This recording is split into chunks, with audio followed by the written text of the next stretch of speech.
Hello everyone and welcome back. Today I will be continuing to read Becoming Muhammad Ali. So let's continue. Round 5. Growing up, Cassius couldn't understand why white people had it better than black people. It didn't make any sense to him. He knew they weren't any better than black folk, just different.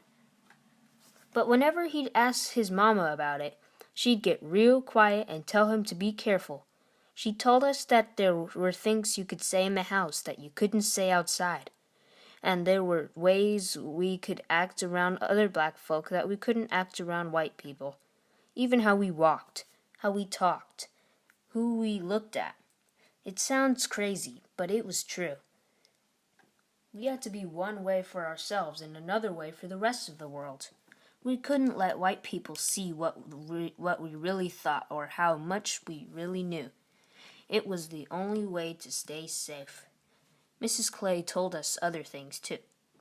She told us that back in the days of slavery, plantation owners would kill the smartest slaves because they knew they were the most dangerous. I knew I was smart. But maybe deep inside, that's why I didn't want to show it. Maybe I didn't want to look dangerous. Cassius didn't buy any of it. Said he didn't care, that he was always going to be Cassius Clay, no matter where he was or who he was with.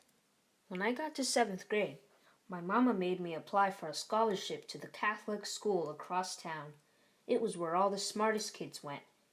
When I got the letter saying that I'd won the scholarship, I cried. Sad tears, not happy. I told my mother I didn't want to go. I didn't want to be one of those kids. Too dangerous. But when Cassius heard about it, he wouldn't let me cry. He said, "Lucky, don't you ever be afraid of being smart. Don't be afraid of anything." And on the first day I came out of my house in my new Catholic school uniform, Cassius was right there on the sidewalk waiting. He walked me all the way to school to make sure nobody bothered me. Then he ran all the way back to his own school. He was probably late, but he didn't care. That's what friends do, he said, and Cassius was always a good friend. Looking back, I remember that everybody liked Cassius. Most teachers liked him because he was quiet and polite. "Never gave me any trouble," said Mrs. Lauderdale, his English teacher. And outside of class, he was really funny, always cracking jokes and breaking us up. Cassius was like a magnet. You wanted to be around him. But I don't think anybody knew him the way I did. Nobody else really knew what was behind that big smile and loud laugh. I saw the serious part of Cassius, the part of him that was determined to go places, be someone special, and make a mark in the world that will last forever. He was going to make the world notice him. Back then, in the 1950s, boys didn't talk about loving their friends, especially guy friends. But Cassius did. One night, we were sitting on his front steps watching fireflies. Cassius told me he loved me because I understood him. Today, he'd probably say, "Lucky, you really get me." And I did, and I was proud of it. I still am. This is the part where Cassius is talking. So let's continue. The day I was born again. It was a Friday, hotter than noon on the 4th of July. The one fan we had was blowing on Mama, who was sitting in the living room reading the Bible, probably praying that Daddy would stop gallivanting like he did on most Friday nights till Saturday morning. Sitting on the porch, showing my latest card trick to Lucky and showing off my new white Chuck Taylors. The heat was punching me in the face, and the sweat dripped like a waterfall. I couldn't take it no more, so we hopped on our bikes. Rudy got on my handlebars, and we took off chasing the breeze and my destiny. We stopped in Aunt Coretta's bakery on Virginia Avenue, split a sweet pecan honey bun, rode by Percy's barbershop, saw Cobb through the window in the chair, passed by the downtown YMCA on 10th and Chestnut, heard the loud projector coming from the backyard, bulleted past two gangsters scraping one with a knife outside of Dreamland nightclub, rode by Louisville Gardens, home to Cardinals basketball, cruised 4th Street, hollering and laughing to the moon, like we owned the world, when the heavens opened up, reminding us that we didn't. The thunderstorm emptied so fast, it was like somebody unzipped the sky onto us. Shelter. So the 3 of us drop our bikes outside Columbia Auditorium, then dodge a million raindrops as we run up its 14 stairs to escape the monsoon. The first 2 things we see are thousands of folk checking out the latest homes and kitchen gadgets on display at the annual Louisville Defender Expo, and Chalky, aka Corky Butler. Crazy eyes. Corky Butler didn't so much walk as he did lumber in our direction, clearing his path like a grizzly bear on his hairy toes. He was in a dingy, too-tight warm-up suit with tattered black Chuck Taylors covering his paws that he probably bullied some kid half his size for. When he got to us, he stepped on my sneaks and bumped Lucky with just enough force to make him lose his balance, and knock Rudy backwards like a domino into an old couple checking out a Hoover vacuum cleaner. Then he stopped, his dusty-looking face so close to me I could see the gum line of his gigantic gray teeth, could smell the stream of sweat crawling down his dull, bald head. Corky closed his mouth, curled up his crispy lip, lifted his chin like he was studying me, so I balled my fists in my pockets just in case this was a test. "Nice sneakers," he said. Then, before walking out the front doors, he pointed his 2 stubby V-sign fingers and at his eyes and mine. "I've got my eyes on you, Cassius. Corky Butler's watching you." After he left, we roamed the expo, tasting samples and not talking about what happened, even though we were all thinking the same thing. I might have to fight him someday. When I ran into Teeny Clark again while waiting for Rudy to come out the bathroom. Before that, Rudy said he felt like throwing up, so we ran to the toilet. Before that, we ate too much Kentucky peanut brittle. Before that, we said hello to Ms. Alberta, who was teaching people how to vote on a cardboard voting machine that all the kids in our neighborhood helped her build it last summer.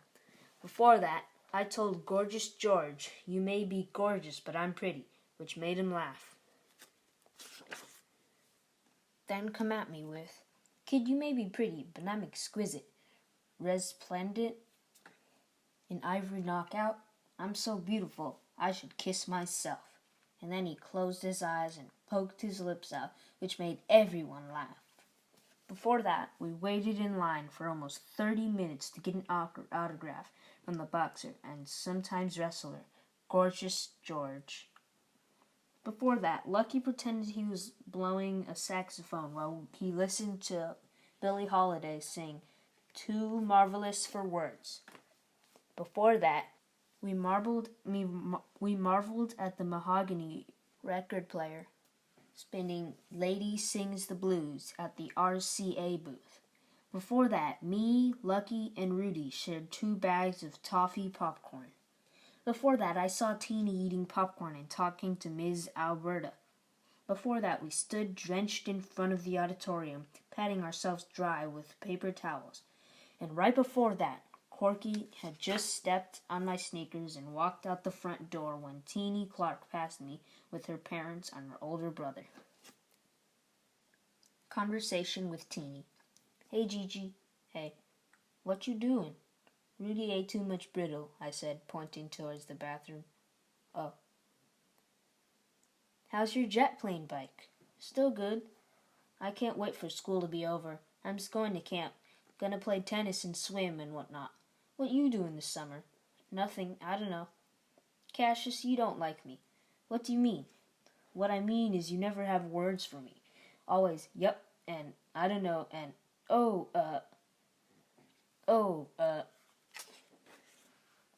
See, I swear, you can be so aloof. I don't know what that means, Teeny, but it doesn't sound polite to me.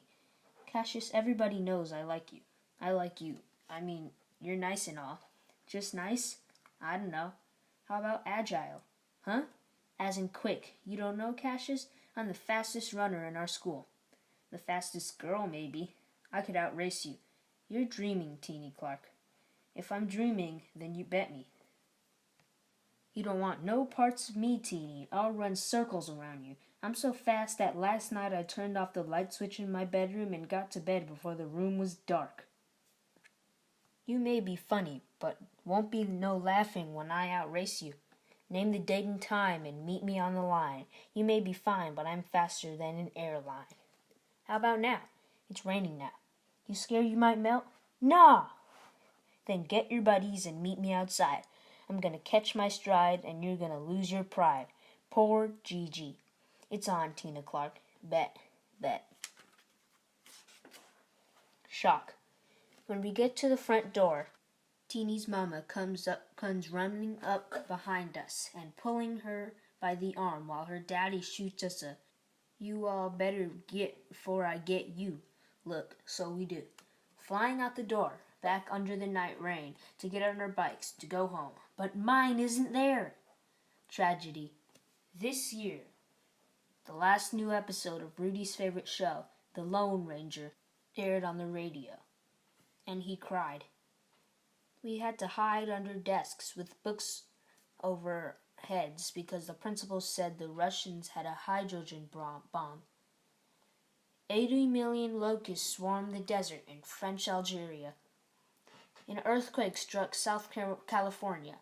Hurricane Hazel hit North Carolina. And the University of Kentucky wouldn't let Cobb's older brother, Arthur, the best running back in the state of Kentucky, play for their school because of the color of his skin. There's been natural disasters and wars, all kinds of human failings and tragedies.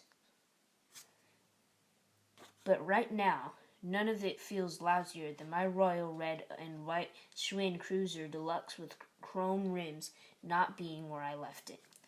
The $60 bike my daddy bought me isn't there. It's gone, like the Lone Ranger, and somebody stole it. Lucky said he saw a security guard, so I ran around in the rain, crying and hunting for the thief.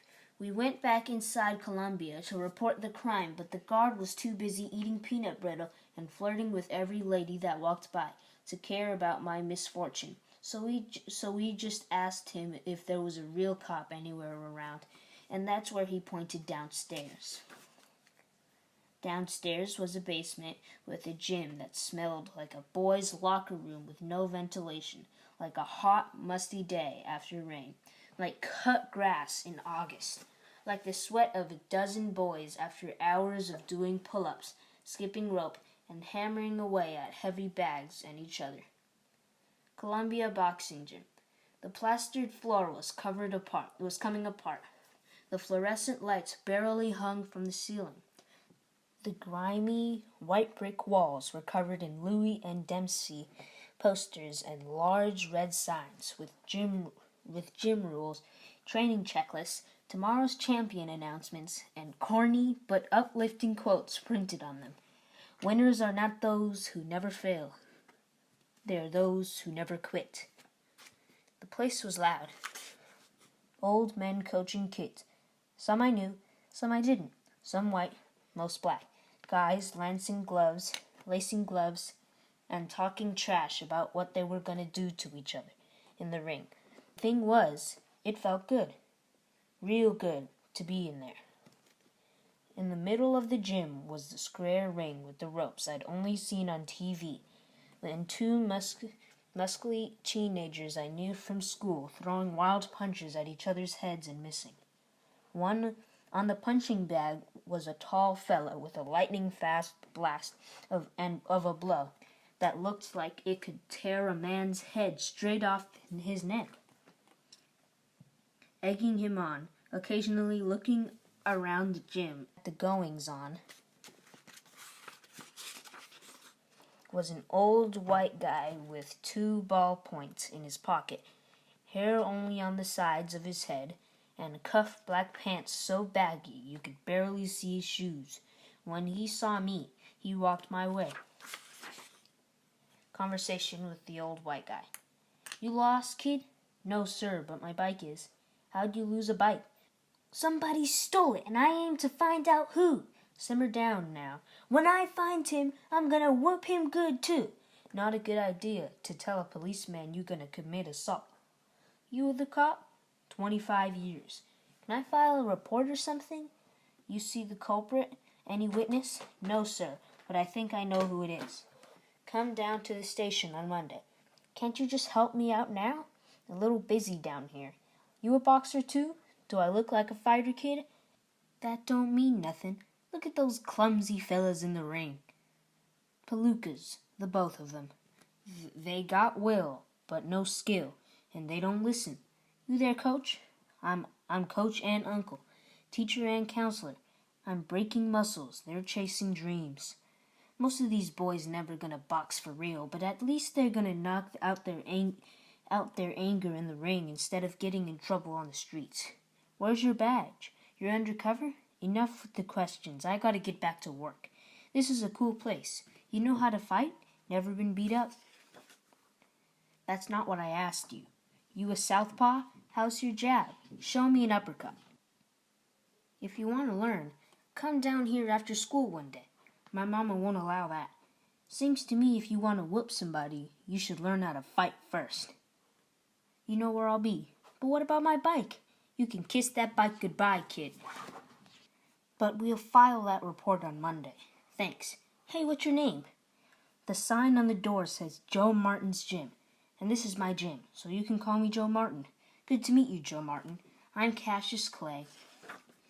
Mama, please let me go down to the gym and to box, I begged. I promised to do better in school, even in French class. Plus, I'll bring Rudy and teach him and make sure he doesn't get hurt. The old man said he would help me find my bike too and train me to protect myself. I've been born again, and maybe I can be great at something besides my looks. After Mama Bird finished laughing, she agreed, then told me Cash was going to buy me a motor scooter and that I better not let that get stolen too. I hooped and hollered. Merci, I said, then hugged her and ran to tell Riney and Lucky the big news. Cassius Clay is going to be a fighter.